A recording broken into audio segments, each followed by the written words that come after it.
Hallelujah. और ये हमारे टॉपिक का दूसरा भाग है। और जैसे लड़का लड़कियों के बारे में हम बात कर रहे हैं कि उन्हें कलीसिया में कितना पवित्रताई से रहना चाहिए और अपने अगुवे के कैसे अधीन रहना चाहिए, तो इसी को मैं आगे बात को बढ़ाना चाहता हूँ। कुछ लोग कलीसिया में लड़कियाँ ये कहती हैं कि रात को मैंने दर्शन देखा, स्वप्न देखा उस लड़के के लिए, या कुछ लड़के भी ऐसा बोल देते हैं कि भाई मैंने उसके लिए दर्शन देख लिया, स्वप्न देख लिया। क्या कलीसिया के लोग, जो बच्चे हैं, जो लड़के लड़के यंगस्टर हैं, वो अपने सपने के या दर्शन के आधार पे कुछ भी कर सकते हैं?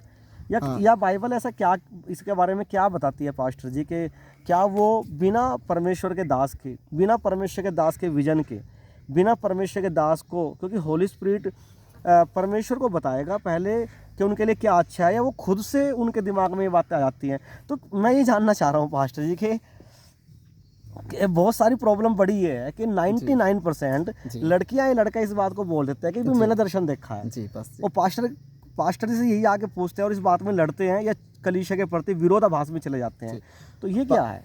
पास जी, मैं एक इसके विषय में एक बात बताना चाहता हूँ हम्म। कि शैतान अ, जब शैतान हमें आगे से रोक नहीं पाता है हम्म।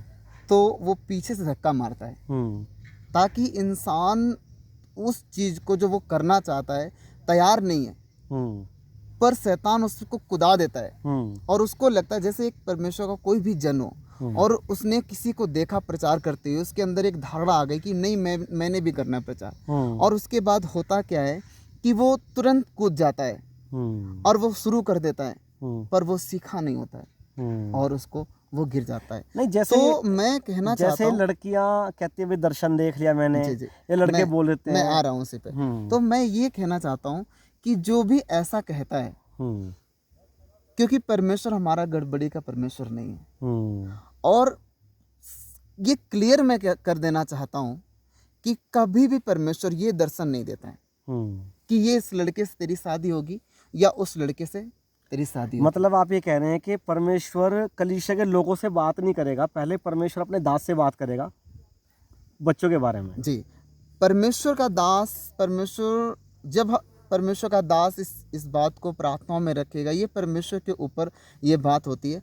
पर इसका पूरे का क्वेश्चन का आंसर मैं सिर्फ एक ही शब्द में दूंगा कि जितने लोग इसको ये मेरा मैसेज सुन रहे हैं, जिनको लगता है कि परमेश्वर ने मुझे दर्शन दिया इस लड़के से शादी हो जाए, परमेश्वर ने मुझे दर्शन दिया कि इस लड़की से शादी हो जाए, तो मैं आपको डायरेक्टली एक बात बोलना चाहता हूँ कि ऐसा दर्शन परमेश्वर आपको नहीं देगा हम्म। कि इस लड़के से शादी हो जाए या उस लड़के से शादी हो जाए। जब आप परमेश्वर की राहों पे आप चलते जाएंगे, आपके कुछ अगुवे हैं, आपके कुछ परिवार के लोग हैं, उनके मन में डालेगा, वो खुद सिलेक्ट हो जाएगा। वो ओके। खुद ऐसा समय आ जाएगा कि आप उस जगह तक, आप उस पॉइंट तक आप पहुंच जाएंगे। पर मैं डायरेक्टली बोलता हूं कि अगर आपके अंदर ऐसा कोई दर्शन है हम्म। तो वो शैतान ने आपको आगे की ओर धक्का दिया है हम्म। ताकि आप गिरें। मतलब आप ये कहना चाह रहे हैं कि आदम के समान मतलब शांति में रहना चाहिए। यस यस, जैसे आदम नींद में परमेश्वर ने डाल दिया जी और जी, परमेश्वर ने खुद उसके लिए पसली निकाल के उसके लिए एक स्त्री को बनाया, तो कलीसिया के लड़के लड़कियों को भी जी जी, शांत रहना चाहिए, परमेश्वर यस का यस, इंतज़ार करना चाहिए, इंतजार करने, क्योंकि परमेश्वर अपने बात को अपने दास के ऊपर, अपने अभिषेक के ऊपर जाहिर करेगा, जी जी फिर वो कलीसिया में जाहिर करेगा। जी जी, तो ये बहुत ही अच्छा है। और आपको ये समझना है कि आपको अपने आप से नहीं ढूंढ ढांड करनी है, आपको शांत रहना है, पीस में रहना है, आपको यस, कलीसिया के काम करते रहने हैं और आपको प्रार्थनाओं में रहना है। अगर आप यंग हैं और यदि आपकी शादी की चाह है कि आप शादी जल्द करना चाहते हैं, तो आप ये प्रार्थना विषय अपने दास, जो अपना परमेश्वर का जो अगुवा है, आपका जो पासवान है, उनको दे सकते हो, या चर्च में आप जो चर्च के मैरिज ब्यूरो होते हैं उनमें अपना फॉर्म डाल सकते हो, और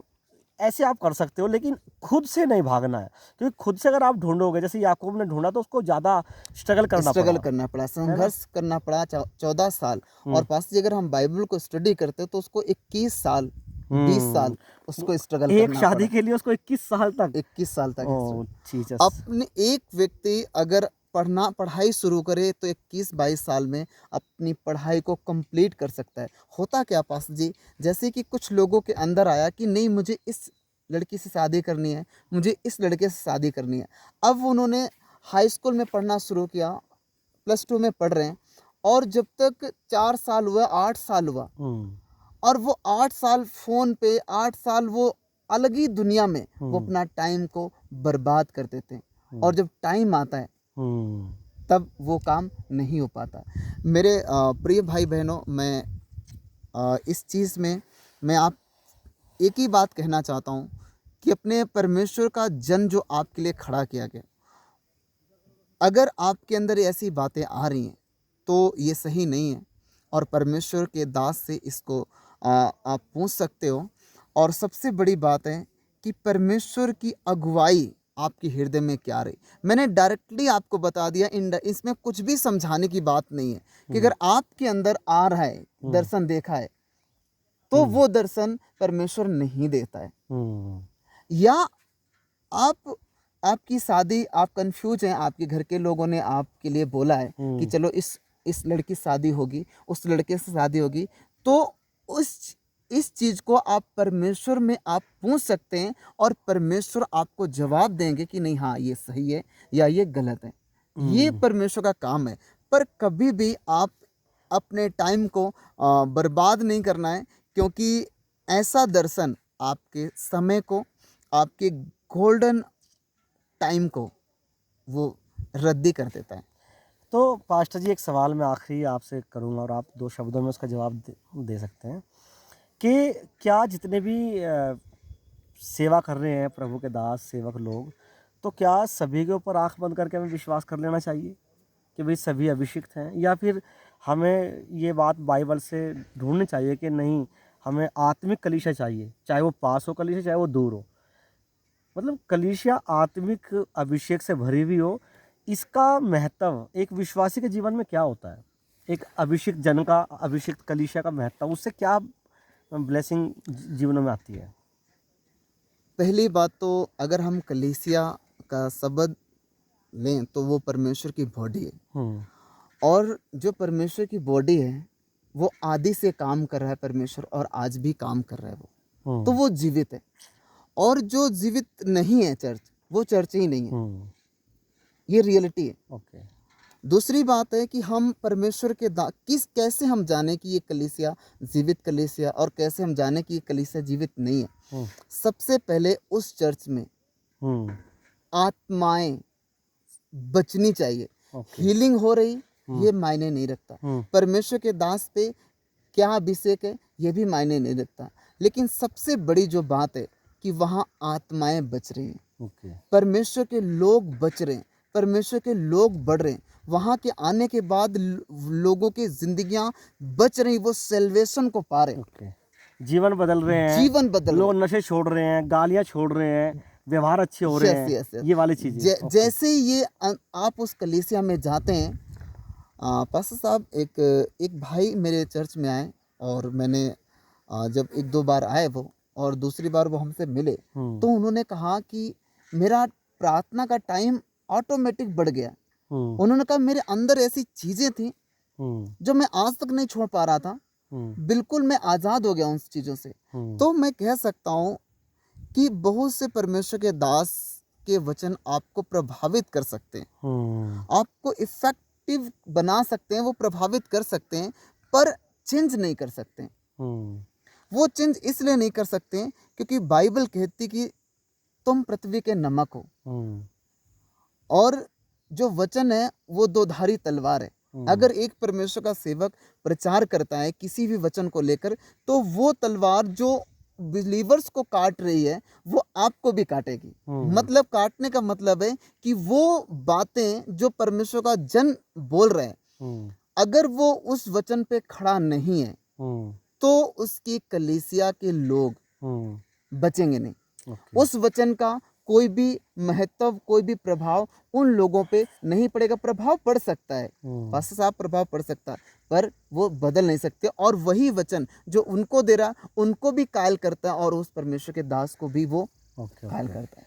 तो ये बहुत ही अच्छा एक समय रहा हमारा कि परमेश्वर के वचनों से हमने बातें की। आपको इन सब बातों को मनन करना है, आत्मिक कलीसियाओं का हिस्सा बनो और पवित्रताई में रहो, शादी विवाह के मामलों में बताया, परमेश्वर के दास ने बातें की, हमने उनसे बातें की, उन्होंने हमसे बातें की कि आपको खुद ढूंढान नहीं करनी है और ये नहीं देखना है कि भाई वो लड़की गरीब है या वो लड़का अमीर है।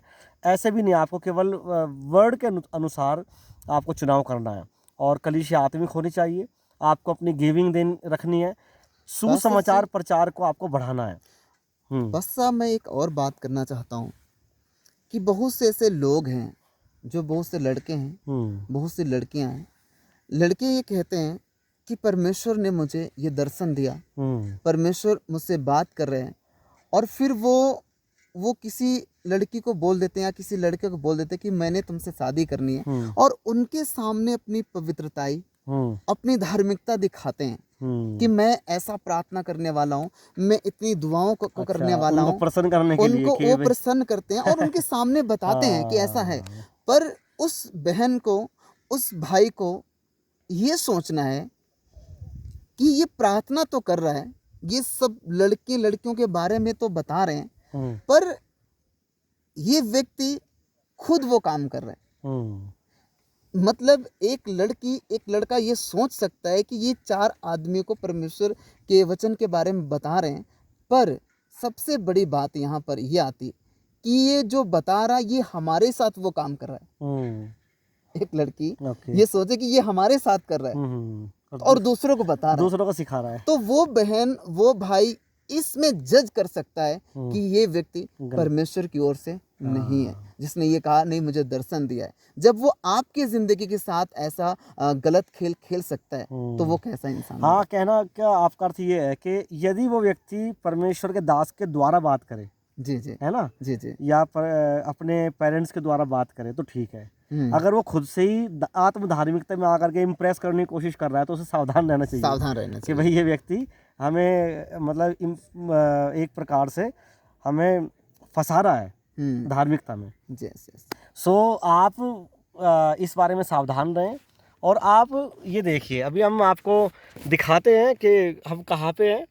हम इस समय जॉर्ज एवरेस्ट के ऊपर हैं, जो देहरादून से लगभग 40 या 45 किलोमीटर दूर पड़ता है। और यहाँ पर केवल गाड़ी नहीं आती है, यहाँ पर 1.5 किलोमीटर पहले ही जो गाड़ी है वो रुक जाती है, उसके बाद पैदल ऊपर आना पड़ता है। और हम यहाँ प्रार्थनाओं में हैं और आप सभी के लिए हम प्रार्थनाएं कर रहे हैं। तो पास्टर जी, आइए हम प्रार्थना करते हैं, आप सभी के लिए प्रार्थना करें ताकि प्रभु ब्लेस करें। ओ मेरे महान सामर्थ्य परमेश्वर पिता, तेरे पवित्र नाम से खुदावन खुदा में मैं आता हूँ परमेश्वर। आपकी सामर्थ, आपका अभिषेक, जितने जितने लोग परमेश्वर इस वीडियो को देखेंगे मेरे परमेश्वर, उन सब के ऊपर वो सामर्थ, वो अभिषेक छाया करे मेरे सामर्थ्य पिता। लोगों की, बहनों की, भाइयों की आंखें खुले खुदावन यीशु मसीह, शैतान उन्हें किसी भी रीति से भरमाने ना पाए मेरे सामर्थ्य परमेश्वर, ताकि खुदावन तेरे लोग तेरी योजनाओं को पूरा कर सके मेरे परमेश्वर पिता। क्योंकि शैतान तो परमेश्वर तेरी योजनाओं के विरोध करता है खुदावन यीशु मसीह। इसलिए मेरे परमेश्वर अपने लोगों को छू खुदावन, अपने लोगों की आत्मिक आंखों को खोल परमेश्वर, इन्हें समझ बुद्धि से भर परमेश्वर पिता। जितने लोग परमेश्वर बीमार है परमेश्वर, तेरा पवित्र आत्मा, चिंगाई का आत्मा इन्हें टच करे खुदावन, खुदावन छुए खुदावन यीशु मसीह जी। और मेरे परमेश्वर जिनके बिजनेस खुदावन स्लो चल रहे परमेश्वर पिता, यीशु मसीह के सामर्थ्य नाम में परमेश्वर हम तेरे फेवर को मांगते हैं। उनके बिजनेस ग्रो में जाए, उनकी कलीसियाएं ग्रो में जाए, उनके घर से हर एक लड़ाई झगड़े का आत्मा को मैं डांटता हूँ यीशु मसीह के नाम में। हर एक पाप की स्पिरिट यीशु मसीह के नाम में नष्ट हो जाए यीशु मसीह के लहू से पिता। जितने लोग देख रहे हैं उन सबको प्रभु जी हम आपके लहू में हम सील करते परमेश्वर पिता। धन्यवाद देते खुदावन यीशु मसीह के नाम में। जैसे पहाड़ दृढ़ होते हैं वैसे आपका लाइफ, आपकी जिंदगी दृढ़ और परमेश्वर में, मसीह में मजबूत हो सके और आप चल सकें, ताकि कोई भी आंधी और कोई भी तूफान आप पे आए आपको उखाड़ ना सकें। यीशु मसीह के मार्गों पे आप अड़े और खड़े रहें। और मैं जानता हूं परमेश्वर पिता, जब ये अड़े और खड़े रहेंगे आप इनके जीवन में गवाही बनाएंगे मेरे परमेश्वर। आपका धन्यवाद हो, यीशु मसीह के नाम में मांगते सब कुछ, आमीन आमीन। प्रभु आप सबको ब्लेस करे, आशीषित करे। और मैं आपको दिखाना चाहता हूं कि जहां पर हम हैं, ये आप अगर मैं दिखाता हूँ आपको, आप नीचे बिल्कुल देहरादून को देख सकते हैं। यहाँ से ये जो पूरा एरिया, अगर आप नीचे देखोगे ये सारा, ये यहाँ से देहरादून आपको वीडियो में दिखाई नहीं देगा इसमें ज़्यादा, ये नीचे देहरादून है। और बहुत ही खूबसूरत नज़ारा है। परमेश्वर ने सब सृष्टि बनाई है, ये प्रभु की सृष्टि है, इसका देखभाल करना हमारा फ़र्ज़ है। और आप पेड़ों से प्यार करें, प्रकृति से प्यार करें, गंदगी ना फैलाएं और वातावरण आपका अच्छा हो। सो प्रभु आपको आशीषित करे। सो ब्यूटीफुल, ये बहुत ही सुंदर जगह है, ये आप देखिए, ये बहुत खूबसूरत जगह है। और धन्यवाद हो परमेश्वर का इस समय के लिए। इस वीडियो को देखने वाले सब लोग आशीष पाएँ, ब्लेस हों। और मेरी दुआ है कि आप बढ़े यीशु मसीह के नाम में, आपका स्पिरिचुअल लाइफ बढ़े। God bless you. परमेश्वर आप सबको ब्लेस करे यीशु के नाम में। आमीन आमीन।